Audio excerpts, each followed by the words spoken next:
A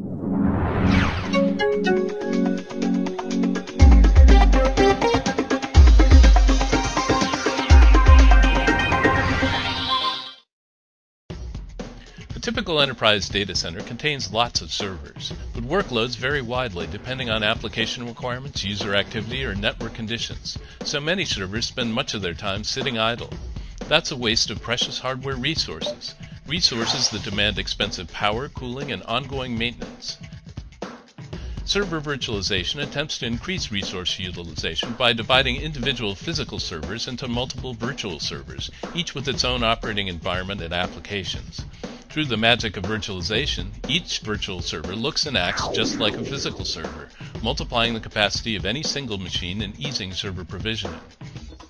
In its most technically advanced form, virtualization software called a hypervisor creates a layer of abstraction between the virtual servers and the native hardware. The hypervisor can run virtual instances of several different operating systems at the same time, and the virtual servers need not be aware they are running in a virtualized environment. A second method is to run each virtual machine on a version of an operating system that has been specially modified to cooperate with the hypervisor. This technique is known as para-virtualization, and it offers a considerable performance improvement.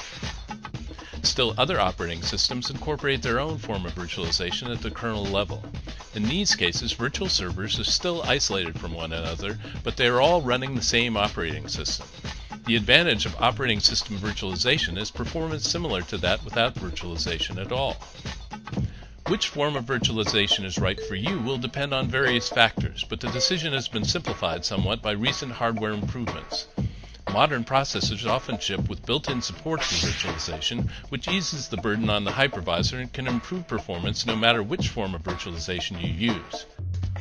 It's important to remember, however, that while server virtualization can lower costs, it can also actually increase the complexity of the IT environment. Just like physical servers, virtual servers require ongoing maintenance and support. As your reliance on virtualization increases, expect to invest in a variety of specialized tools to support this new method of deploying server resources.